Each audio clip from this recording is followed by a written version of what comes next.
cloths that are dyed naturally using that indigo dye or other methods which are more or less exactly the same, but just using other dye pigments which are also as natural. Some of them use earth, some use plant extracts, some use vegetable extracts, some use fruit extracts, a lot of them use a combination of everything. Some even use, I think, rock extracts or sand extracts. And that was just the only way to dye things until the 1800 or until the very late, very late 18th century, when they began experimenting with chemicals.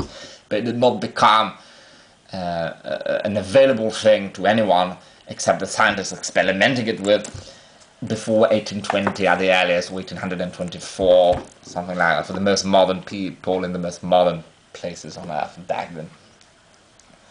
But truly, so vegetable-based dye is a natural way of doing, not necessarily vegetable, but it has continued being done, and there's a resurrection now, so it would be completely possible to have, especially from brands like Quick or that type London cloth, I'm sure you know where to find yarns that come from the same type of breeds of sheep treated the same manner in the natural environment, and then you could loom a cloth, and that yarn could be, I'm sure all of them are dyed in vegetable, not vegetable, you know, vegetable-based dyes, natural dyes. The problem is that even if the yarn for wool, they would normally dye the yarn itself, so the pigment is much stronger than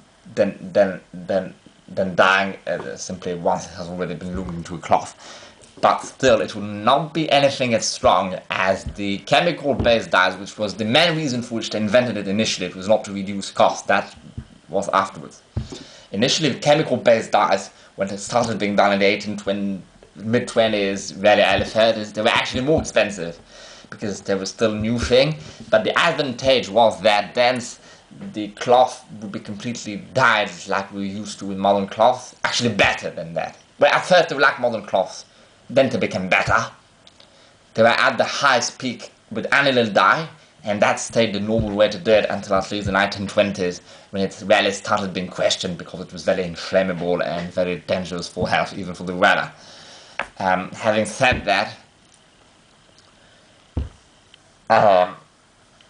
that meaning that in terms of historical accuracy, it can plausibly be done historically accurate, but it will not be contextually accurate, because most British people by 1890s, let alone the people who had money, the upper classes, will not want anything vegetable dyed, especially for their suits, which are well loved and which take the most wear, because, and it's not like a shed you don't really care about, because anyhow the shed in itself, the fabric will not last long, especially the mallet that treated it with the starching and all.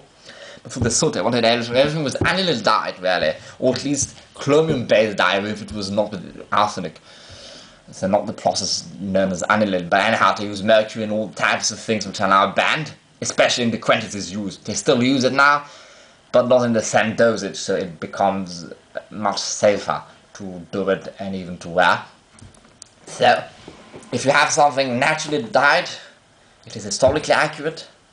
Basically, it will be the same, I recap, the same cloth, comes from the same animal or plant, yarn the same, spun into yarn in the same process, and then loomed into a cloth, for example, by a London clothmaker or other sellers, into exactly using the same machine as back then, and dyed natural way. So you think this is completely historically accurate. In fact, it could be historically accurate for even way before the 1890s, if the loom in itself was older, like from the 1850s or even before. So yes, it could completely have existed.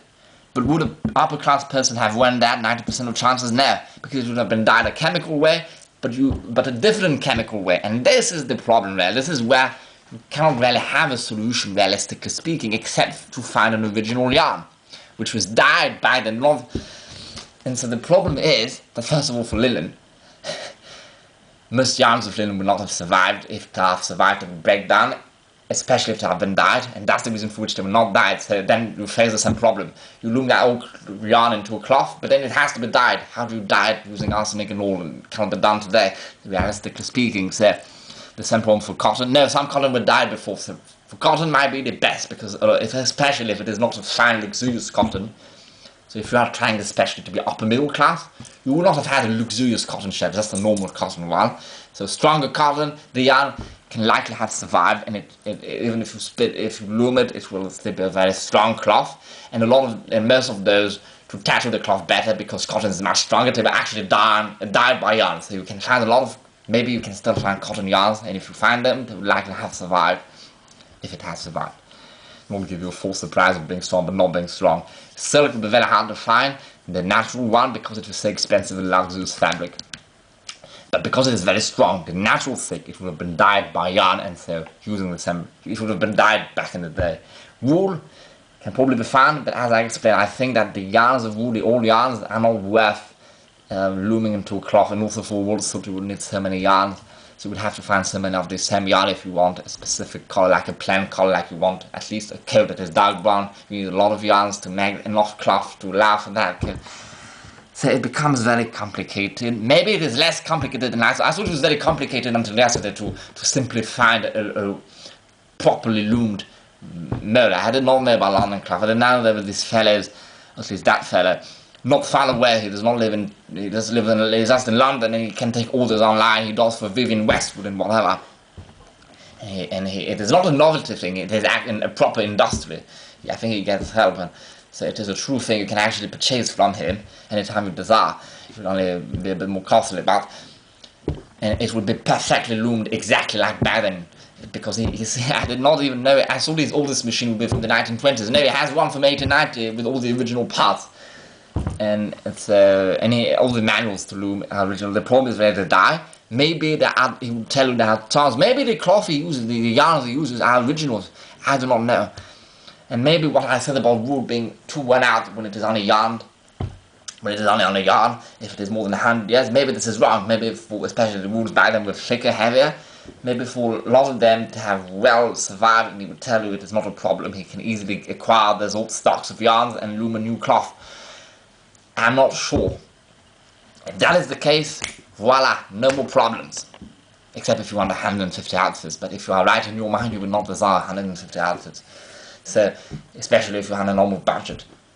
So, and so that is the end of the story. If he has original yarns, just contact him, he can make a cloth.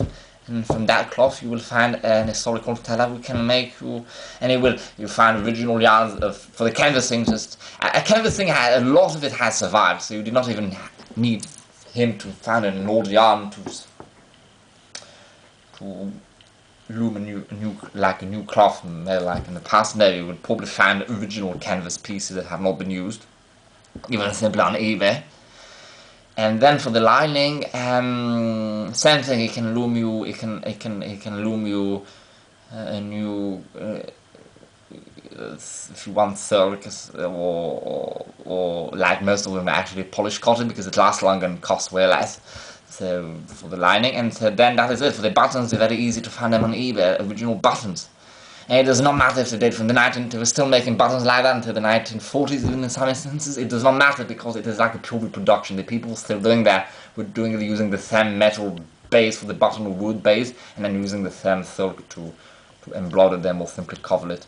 Most of them were simply covered. The more expensive ones were actually had embroidered with. It was like an embroidered tiny piece of silk that covered the button, and the button was either a metal, silver for the most expensive, or wood, and so you can still find those buttons on eBay.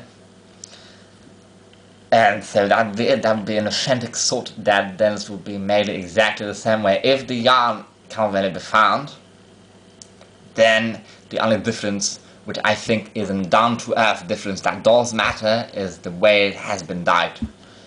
Because especially it will look the same at first, but it will age differently, and that is important especially for the coat, because the coat contains so much cloth and lining, and especially for British coats. If you want a British coat made like the British coats, they would have a lot of interfacings, which does, and also usually the coat is worn a bit less, at least indoors, at your own home, so it will last much longer. Because it will last you much longer than the trousers, especially, but even probably the waistcoat, before there are many holes in it. I mean, before there are actually holes on the exterior, because you do not care about the interfacing. The interlining will never get worn. This is the last part to get worn because it is protected by both the thick wool on top and the lining at the bottom. So